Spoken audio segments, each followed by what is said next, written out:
Assalamualaikum warahmatullahi wabarakatuh. Waalaikumsalam warahmatullahi wabarakatuh.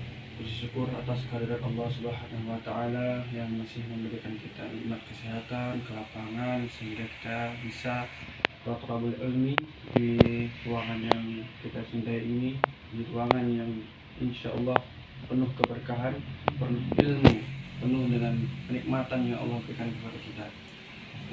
Kemudian selawat berangkat salam tidak ikut kita sanjungkan, kita curahkan kepada Nabi besar, Nabi Allah, Nabi Muhammad Sallallahu Alaihi Wasallam. Baik, sebelumnya pada teman-teman, izinkan saya untuk memperkenalkan diri terlebih dahulu. Nama saya Ardan Maulana. Saya asli dari Serambi Mekah. Kalau teman-teman tahu Serambi Mekah itu di Sabang, Aceh. Nah, saya asli dari Aceh, kemungkinan, dan alhamdulillah bisa berkolaborasi ilmi di Jombang bersama teman kita di Topik dan teman yang barusan mempresentasikan hasil dari apa yang sudah dipelajari di kampus. Nah, di sini saya akan mencoba menjelaskan ataupun menafsir amalkan tentang surat Al-A'raf ayat 31 dan selanjutnya nanti. Nah, di sini saya kembali mengaturkan permintaan maaf dan terima kasih juga atas partisipasi yang sudah teman-teman berikan kepada kami. Nah, di sini apabila nanti banyak kesalahan dalam penyampaian tafsir amal ini, mohon untuk dimengerti karena kita masih sama-sama belajar. Baik, langsung saja untuk ayat pertama, ayat 31 surah Al-A'raf. A'udzubillahi minasyaitonirrajim. Bismillahirrahmanirrahim. Ya bani Adam khudhu zinatakum inda kulli masjidin wa kulu washrabu wa la tusrifu innahu la yuhibbul musrifin. Yang artinya, wahai anak cucu Adam, pakailah pakaianmu yang bagus dan setiap memasuki masjid, makan dan minumlah, tetapi jangan berlebihan. Sungguh Allah tidak menyukai orang yang berlebih-lebihan. Nah, di sini Allah menyeru kita, Allah memberikan seruan terhadap hambanya, wahai anak cucu Adam, berarti seluruh umat manusia yang yang patuh ataupun yang beragama Islam, yang beribadah kepada Allah Subhanahu wa taala. Ketika kita memasuki masjid, ketika memasuki rumahnya Allah Subhanahu wa taala, senantiasa kita berpakaian yang rapi, berpakaian yang bagus, sebagus-bagusnya. Ketika di sana, ketika memakai pakaian-pakaian mahal, tidak apa-apa. Karena apa? Karena kita menuju rumahnya Allah, kita beribadah, bukan hanya semata pamer. Allah tidak suka dengan kata-kata yang pamer. Apapun yang ada dalam diri kita, apapun yang ada dalam kehidupan kita, kekayaan dan sebagainya, walaupun kita mampu, cuman Allah di sini memberikan kita yang bagus ketika kita beribadah kepada Allah Subhanahu wa taala. Dan kemudian makan dan minumlah, tetapi jangan berlebihan. Nah, ini yang sering kita hiraukan. Kita terbelenggu oleh hawa nafsu.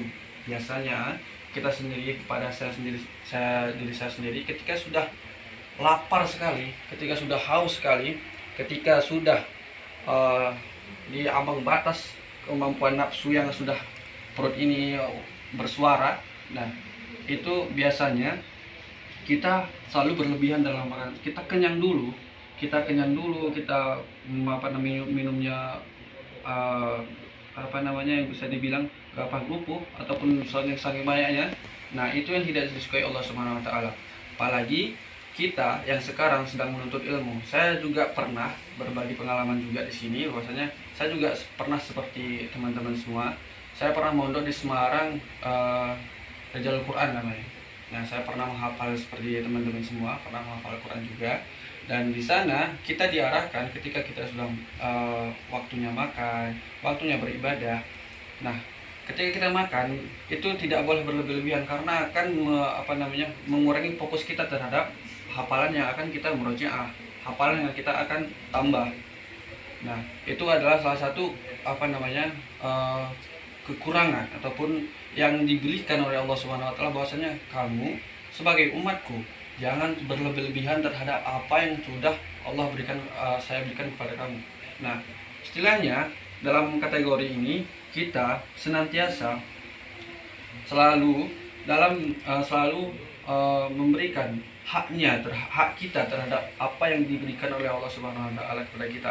Makan itu rezeki, minum itu rezeki. Nah, itu yang kita syukuri, itu yang tidak boleh kita hambur-hamburkan. Itu yang tidak boleh kita berlebih-lebihan terhadap apa yang sudah diberikan oleh Allah kepada kita. Contoh, ketika teman-teman semua banyak sekali orang-orang yang menggunakan sosial media ataupun YouTube dan lain sebagainya, mereka hanya memamerkan bahwasanya mereka mampu membeli, mereka mampu memberikan makanan-makanan yang berlebihan, namun di sana tidak memberikan kepada hal-hal yang baik ataupun sedekah kepada fakir miskin dan anak yatim. Malah mereka menghambur-hamburkan hal tersebut. Itu yang Allah sangat benci, itu yang Allah sangat murkai. Mereka menghambur-hamburkan harta yang sudah Allah titipkan kepada mereka, dan itu hanya titipan. Tidak ada semata-mata mereka akan membawa uang mereka ke dalam kubur, tidak sama sekali, sepeser pun tidak. Hanya kain kapan yang mereka akan dapatkan di sana, dan itu pun habis dimakan cacing. Nah, apa yang perlu kita apresiasi, apa yang harus kita taati, apa yang harus kita kita berikan kepada kehidupan kita sehari-hari tadi, bahwasanya apa yang kita lakukan di sini di pondok ini, ketika kita mengaji, ketika kita sholat, kita senantiasa berpakaian yang rapi, berpakaian yang bagus, agar apa? Agar kita menghadap Allah itu dengan dengan enteng, dengan dengan nikmat yang sudah Allah berikan. Itu rasa syukur yang kita berikan kepada Allah Subhanahu wa taala. Dan kemudian ketika kita makan dan minum, nah, ketika berlebihan dalam hal tersebut atau kita tidak mampu memberikan sekat antara nafsu dengan kebutuhan, nah itu akan memberikan efek samping yang mungkin teman-teman bisa pahami sendiri. Sudah mungkin dari teman-teman ada yang ketika menghafal, ketika perutnya sangat kenyang, tidur aja susah, apalagi menghafal. Saya rasakan itu ketika di pondok, bahwasanya ketika saya tidak bisa menghandle hawa nafsu ketika makan. Nah, ketika bulan puasa biasanya terjadi. Nah, saya makan banyak dan hafalan itu susah masuknya. Satu ayat diulang 20 kali pun masih kurang rasanya. Kalau ketika masih ada salah di bagian makhrajal hurufnya, pokoknya ada salah-salahnya di sana. Nah, itu efek samping yang saya rasakan ketika saya menghafal Al-Quran. Dan kemudian Allah tidak menyukai orang yang berlebihan. Nah, sudah jelas sekali yang sudah saya paparkan tadi, bahwasanya Allah tidak menyukai orang-orang yang berlebihan. Apalagi harta yang Allah titipkan kepada kita itu hanya sebatas titipan saja. Ketika kita sudah dititipkan makanan, minuman yang berlebih, nah itu yang harus kita harus kita infakkan, harus kita sedekahkan. Ketika kita mempunyai Allah berikan kepada kita rezeki yang berlebih, maka setidaknya kewajiban kita sebagai umatnya bersyukur dan memberikan hak kita terhadap apa yang Allah berikan kepada kita, kepada teman-teman kita, kepada orang-orang yang membutuhkan. Itu yang lebih baik ketimbang kita menghambur-hamburkan atau berlebih-lebihan terhadap diri sendiri. Terhadap diri sendiri saja kita sudah dibenci oleh Allah, apalagi berlebih-lebihan terhadap orang lain, apalagi berlebihan terhadap mencintai umatnya. Itu akan terjadi. Itu bakalan apa yang sudah diberikan oleh Allah Subhanahu wa taala itu adalah semata hanya titipan. Ketika perasaan-perasaan yang sudah diberikan oleh Allah berlebih-lebihan, maka teman-teman semua itu akan memberikan efek samping yang kuat sekali terhadap hati, terhadap pikiran, terhadap apa-apa yang sudah Allah berikan kepada kita. Dan ada juga yang banyak juga contohnya, ketika sudah tidak diberikan oleh Allah Subhanahu wa taala rezeki dalam sebagai makanan minum, mereka juga ingkar. Mereka tidak bersyukur apa yang mereka hanya dapat segenggam nasi saja. Itu mereka juga sering tidak bersyukur. Allah tidak adil. Sering merasa mereka itu tidak diberikan keadilan oleh Allah Subhanahu wa taala, sedangkan yang eh, yang makan yang segumpal tadi itu bisa membuat tenaga dia untuk bekerja, tenaga dia untuk beribadah. Nah, karena yang namanya juga manusia, hawa nafsu dan lain sebagainya, bisikan-bisikan oleh setan itu tidak luput dari tidurnya kita saja mereka masih bisa membisikkan. Apalagi kita yang sehat, kita yang fresh selagi masih muda ini tidak luput dari bisikan-bisikan yang diberikan oleh setan. Nah, itu tafsir amali yang bisa saya paparkan di ayat 31. Kemudian untuk ayat 32-nya, Qul man harama zinatallahi allati akhraja li'ibadihi wa tayyibati minal rizq. Qul hiya lilladzina amanu fil hayatid dunya khalisatan yaumal qiyamah. Kadzalika yufassilul ayati liqaumin ya'lamun. Yang artinya, katakanlah Muhammad, siapakah yang mengharamkan perhiasan dari Allah yang telah disediakan untuk hamba-hambanya dan rezeki yang baik-baik? Katakanlah, semua itu untuk orang-orang yang beriman dalam kehidupan dunia dan khusus untuk mereka saja pada hari kiamat. Dengan demikian, kami menjelaskan ayat-ayat itu untuk orang-orang yang mengetahui. Nah, di sini kita ambil dari ayat yang terakhir. Kami menjelaskan ayat-ayat ini untuk orang-orang yang mengetahui. Berarti orang-orang kafir bukan berarti mereka tidak mengetahui ayat-ayat isi-isi dalam Al-Quran. Mereka tahu. Kebanyakan dari mereka itu mengambil sampel, mengambil keputusan itu melalui Al-Quran. Contoh kita bisa bilang ketika orang Quraisy, ketika orang-orang Yahudi ingin membangun salah satu perusahaan, membangun suatu lembaga, mereka kadangkala kebanyakan juga mengambil sampel, mengambil keuntungan, mengambil ilmunya dari dalam Al-Quran, padahal mereka tidak beragama Islam. Nah, kita yang beragama Islam selalu dalam ketaatan, selalu dalam bertaatan beribadah dan paham terhadap isi Al-Quran dan kebenaran Al-Quran. Kadang kita tidak percaya, kadang kita ragu terhadap apa yang sudah disampaikan oleh Allah SWT dalam Al-Quran ini. Dan di sini Allah telah menurunkan perhiasan, kemudian rezeki pada hamba-hambanya yang baik-baik. Yang baik-baik ini seperti apa?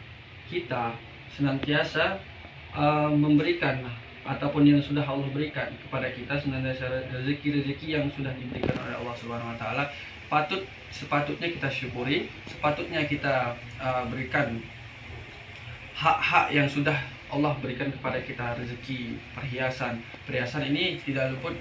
Kita juga sebagai manusia, laki-laki dan perempuan, itu ketika sudah diberikan perhiasan, harta, kita akan lupa terhadap apa yang sudah kita jalani, terhadap apa yang sudah Allah berikan. Kita akan lupa hal-hal tersebut. Contohnya kembali ke ayat yang 31 tadi. Ketika sudah dikirim saku lumayan lebih. Nah, kita aku bisa makan lebih dari sini. Aku bisa nggak usah makan di pondok lah, makan di luar aja. Nah, kita mampu di sana membeli. Nah, itu adalah salah satu bisikan setan tadi. Bahwasanya ketika kita berpikiran, aku disakui lebih dari orang tua, aku sedekahin sedikit aja, 5.000 atau 2.000, itu lebih untung ketimbang kita makan dengan uang yang diberikan oleh orang tua kita, uang saku yang diberikan oleh orang tua lebih untuk diri kita sendiri. Sedangkan di sana kita boleh makan kenyang, boleh berlebihan, boleh. Cuman di situ konteksnya uang yang diberikan oleh orang tua kita tidak berkahnya itu tidak ada. Karena apa? Karena diri kita sendiri sudah menyiksa diri kita sendiri. Allah sendiri yang sudah memberikan bahwasanya Allah tidak menyukai orang-orang yang berlebihan dalam segi apapun, bukan hanya makanan saja, bukan hanya minuman saja. Nah, ketika kita diberikan oleh orang tua kita uang saku tadi, kita mampu membeli makanan, minuman dan berlebihan, nah itu setidaknya kita hindari. Setidaknya kita tidak terlalu memperdulikan hal-hal, saya mendapatkan uang banyak, saya mendapatkan rezeki yang lumayan, saya ingin beli makanan A, makanan B dan sebagainya. Nah, itu tidak dibolehkan oleh Allah Subhanahu wa taala. Dan kemudian katakanlah semua itu untuk orang-orang yang beriman dalam kehidupan dunia dan khusus untuk mereka pada hari kiamat.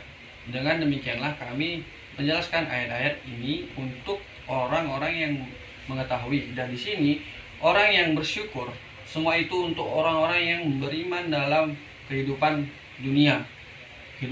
Berarti kita yang sedang berada di dunia ini. Nah, ketika perhiasan, rezeki yang Allah sampaikan, perhiasan bukan hanya tentang emas, permata dan lain sebagainya, bukan. Perhiasan dimaksud di sini ialah harta yang sudah Allah titipkan kepada kita, maupun itu tanah, maupun itu rumah, dan mobil dan sebagainya. Itu adalah salah satu bentuk rasa kasih sayang Allah kepada kita, supaya kita mampu memberikan rezeki itu terhadap orang lain. Hak kita itu hanya sedikit di sana. Allah hanya menitipkan itu di kehidupan kita. Kembali lagi bahwasanya teman-teman semua, dari ayat 31 tadi dan juga ayat 32 ini, teman-teman senantiasa ataupun harus senantiasa menghindari dari apa yang berlebih-lebihan, seperti makan dan minum, dan perasaan hati yang berlebih-lebihan terhadap manusia itu sendiri, karena sifatnya manusia itu sangat bisa berubah-ubah, sangat bisa ketika kita sudah berlebih-lebihan terhadap orang, terhadap teman dan lain sebagainya. Ketika kita diberikan keraguan di sana, maka kita akan sakit hati. Ketika kita diberikan celah di sana, kita berantem dan sebagainya. Nah, itu adalah salah satu bentuk yang Allah tidak suka. Dan di sini kita selaku masih dalam keadaan mondok, selaku masih dalam menghafal Al-Quran, monggo teman-teman semua kita hindari dari yang sesuatu yang berlebihan. Dan ketika kita sudah diberikan oleh Allah rezeki serta perhiasan, maka kita berikan haknya terhadap apa yang sudah Allah berikan kepada kita. Zakat, sedekah, itu yang lebih penting ketimbang kita berlebihan terhadap diri kita sendiri. Mungkin dalam penjelasan Al-Quran ini, surat Al-A'raf ayat 31 dan 32 ini mampu memberikan kita pencerahan kembali, mampu memberikan kita memberikan kita leluasa terhadap apa yang sudah kita jalani dalam kehidupan kita sehari-hari. Nah, mungkin itu saja yang dapat saya paparkan terhadap tafsir amal ini, dan saya memberikan arahan kembali kepada teman-teman semua, pribadi saya sendiri, bahwasanya kita tidak boleh terlalu berlebihan terhadap apa yang Allah sudah berikan kepada kita, contohnya rezeki, perhiasan dan sebagainya. Itu setidaknya kita hindari. Dan saya selaku materi di sini, mohon maaf sebesar-besarnya apabila dalam penyampaian ini banyak kurangnya dan banyak yang tidak sesuai dengan kaedah-kaedah yang disampaikan oleh ayat ini. Saya mohon maaf. Saya mohon maaf kepada teman-teman semua. Saya mohon ampun kepada Allah Subhanahu wa taala, karena ini ayat yang sebenarnya tidak bisa kita celah sedikit pun. Ini hanya dalam kehidupan kita sehari-hari saja. Namanya juga tafsir amal kita pada kehidupan sehari-hari. Dan itu saja yang dapat saya sampaikan. Terima kasih banyak atas partisipasinya. Saya akhiri, wabillahi taufiq wal hidayah. Assalamualaikum warahmatullahi wabarakatuh. Waalaikumsalam.